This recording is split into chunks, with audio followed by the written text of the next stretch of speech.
Donc, bonjour à tous, c'est vraiment une joie pour moi de pouvoir conduire ce temps de culte. Et avant d'aller plus loin, je vais remettre ce moment dans les mains de notre Dieu par la prière et je vais vous inviter à prier avec moi.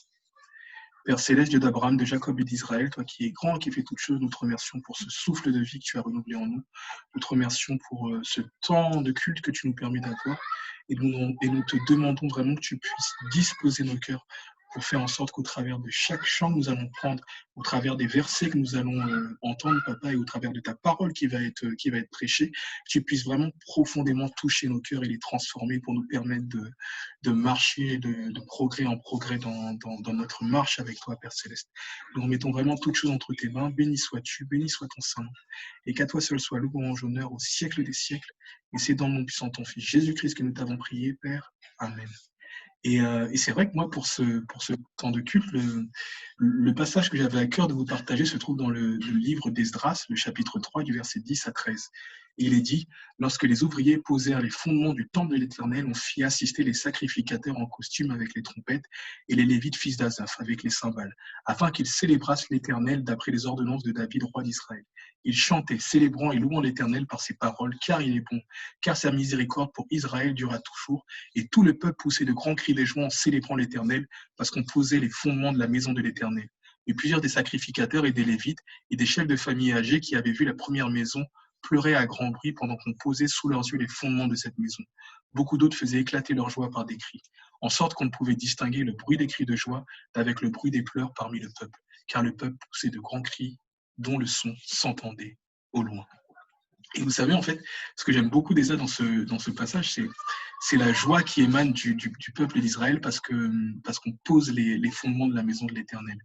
Et juste pour quelques éléments de contexte, c'est dans une période où le peuple avait été déporté, donc il était en exil, et donc il revient en Israël, et donc il y a cette action de reconstruire le temple.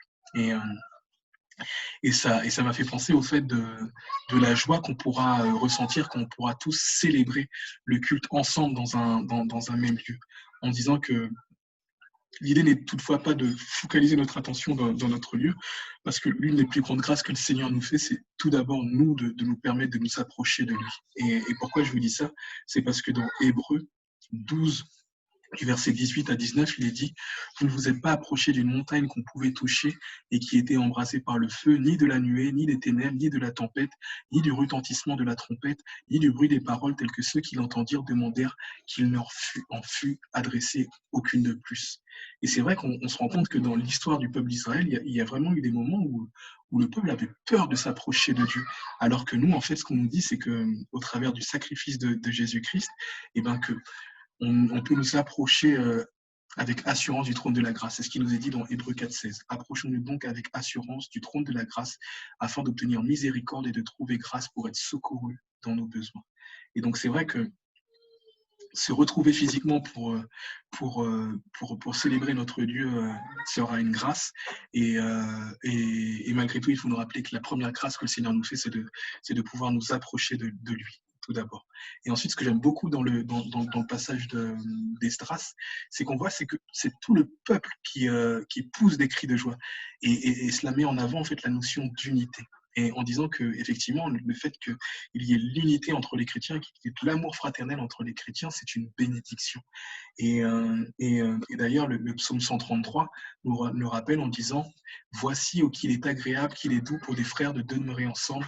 C'est comme l'huile précieuse qui, répandue sur la tête, descend sur la barbe d'Aaron, qui descend sur le bord de ses vêtements. C'est comme la rosée de l'Hermon qui descend sur les montagnes de Sion, car c'est là que l'Éternel envoie la bénédiction, la vie pour l'éternité. » Donc c'est vrai, hein, on peut effectivement se retrouver dans un même lieu, mais ce que nous rappelle la parole, ou ce que nous dit la Bible, c'est que la plus grande bénédiction, c'est avant tout en fait d'être unis et d'être unis dans l'amour de Dieu.